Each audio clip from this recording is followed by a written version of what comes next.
ನಿಮಗೆ ಅನುಮಾನ ಬರೋದು ಬೇಡ, ಆತ್ಮಸಾಕ್ಷಿಯಿಂದ ಕೆಲಸ ಮಾಡ್ತಿದ್ದೇನೆ. ಆತ್ಮಸಾಕ್ಷಿಯಿಂದ SIT ಮಾಡಿದ್ದೇವೆ. ಆತ್ಮಸಾಕ್ಷಿಯಿಂದ ಈ ರಾಜ್ಯಕ್ಕೆ, ಈ ನಾಡಿಗೆ ಉತ್ತರವನ್ನು, ಸತ್ಯವನ್ನು ಹೊರತರ್ತೀವಿ. Mark my word. ಇದರಲ್ಲಿ ಯಾವುದೇ ಅನುಮಾನ ಬೇಡ ದಯಮಾಡಿ. ಆದ್ದರಿಂದ ಮಾನ್ಯ ಅಧ್ಯಕ್ಷರೇ, ಈ ಎಲ್ಲ ಪ್ರಶ್ನೆಗಳು, ಇದಕ್ಕೆ ಉತ್ತರಗಳು ಸಿಗೋದೇ SIT ಆದಮೇಲೆ, SITಯ ವರದಿ ಆದಮೇಲೆ. ಆದ್ದರಿಂದ ಮಾನ್ಯ ಸದಸ್ಯರಿಗೆಲ್ಲರಿಗೂ ಕೂಡ ನಾನು ಅವರು ಭಾಗವಹಿಸಿ ಸಲಹೆಗಳನ್ನು ಕೊಟ್ಟಿದ್ದಾರೆ, ಸೂಚನೆಗಳನ್ನು ಕೊಟ್ಟಿದ್ದಾರೆ, ಟೀಕೆನೂ ಮಾಡಿದ್ದಾರೆ. ನಾನು ಅದನ್ನು ಸ್ವಾಗತ ಮಾಡ್ತೀನಿ. ಹಾಗಾಗಿ ಇಷ್ಟು ಮಾತುಗಳನ್ನು ಹೇಳಿ ನಾನು ಮಾತು ಮುಗಿಸ್ತೇನೆ. ತಾವು ಮುಂದೆ ಕೊಡಬೇಕು. ಇಲ್ಲ ಈಗ ತಾವು, ನಾನು ಒಬ್ಬನೇ ಮಾತಾಡ್ತೀನಿ, ಏನಿಲ್ಲ. ತಾವು ಆತ್ಮಸಾಕ್ಷಿ, ಧರ್ಮ ಇದೆಲ್ಲ ಹೇಳಿದ್ರಿ. ಸುರೇಶ್ ಗೌಡ ಕೇಳ್ದ ಅಂತೇಳಿ. ನಿಮ್ಗೆ ಆತ್ಮಸಾಕ್ಷಿ, ಧರ್ಮ ಎಲ್ಲ ಇದ್ದಿದ್ರೆ ಇದು 20 ದಿನ ಆಯ್ತಲ್ಲ ಈ ಧರ್ಮಸ್ಥಳದ ಬಗ್ಗೆ ಅಪಚಾರ ಮಾಡೋ ಅಂಥದ್ದು. ಧರ್ಮಸ್ಥಳ ಒಬ್ಬ ಯೂಟ್ಯೂಬರ್ ಮೇಲೆ ಒಂದು ಕೇಸ್ ಹಾಕಿದ್ದೀರಾ? ಒಂದೇ ಒಂದು ಕೇಸ್ ಹಾಕಿಲ್ಲ. ಸನ್ಮಾನ್ಯ DK ಶಿವಕುಮಾರ್ ಅವರು ತೊಡೆ ತಟ್ಟಿ ಹೇಳಿದ್ರು ಇದರಿಂದ ಷಡ್ಯಂತ್ರ ಇದೆ ಅಂತ. ಆ ಷಡ್ಯಂತ್ರ ಮಾಡಿದವ್ರ ಹೆಸರುಗಳನ್ನ ಏನಾದರೂ ಬಯಲು ಮಾಡಿದ್ರ? ಏನು ಬಯಲು ಮಾಡಿಲ್ಲ ನೀವು. ಮತ್ತು ಸರ್ಕಾರ ನಾವೇನೋ ಮಾಡ್ತೀರಿ, ಏನಿಲ್ಲ. ನಾನು ಹೇಳ್ತಾ ಇದ್ದೀನಿ, ಈ ಷಡ್ಯಂತ್ರದ ಹಿಂದೆ ಯಾರ್ಯಾರು ಇದ್ದಾರೆ ಎಲ್ಲರಿಗೂ ಗೊತ್ತಿದೆ.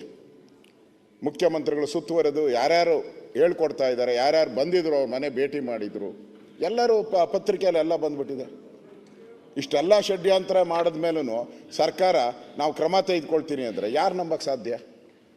SIT ತನಿಖೆ ಮಾಡೋವಾಗೆ ಯಾರ್ಯಾರು ಫೋರ್ಸ್ ಮಾಡಿದ್ರು ಅಂತ ನೀವು ಹೇಳಲೇ ಇಲ್ಲ ಇದುವರೆಗೂ. ನಾವು ಪದೇ ಪದೇ ಕೇಳಿದ್ರಿ. DK ಶಿವಕುಮಾರ್ ಅವರು ಹೇಳಿದ್ದಾರೆ ಷಡ್ಯಂತ್ರ ಮಾಡಿದ್ದಾರೆ ಅಂತ. ಇವು ಯಾಕೆ ಬಾಯ್ಬಿಡ್ತಾ ಇಲ್ಲ? ಒಬ್ಬರು ಬಾಯ್ಬಿಡ್ತಾ ಇಲ್ಲ.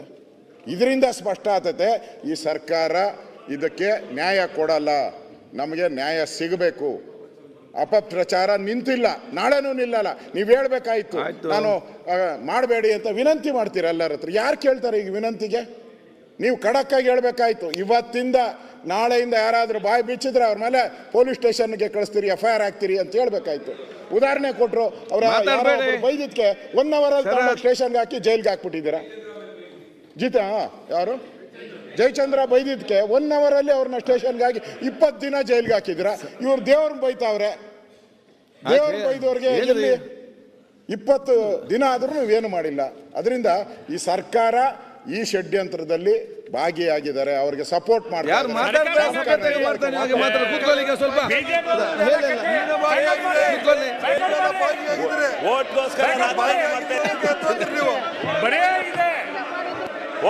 ಓಟ್ ಸಿಕ್ಕಲ್ಲ. ಆ ಮಂಜುನಾಥ ಸ್ವಾಮಿ ನಿಮ್ಗೆ ಓಟ್ ಕೊಡೋ ಯಾಕೆ ನಿಲ್ತೀರಿ? ಅವ್ರು ಮಾಡ್ತಾರೆ ಮಾರ, ನೀವು ಯಾಕೆ ನಿಂತೀರಿ? ಈಗ ಪ್ರಕಟಣೆ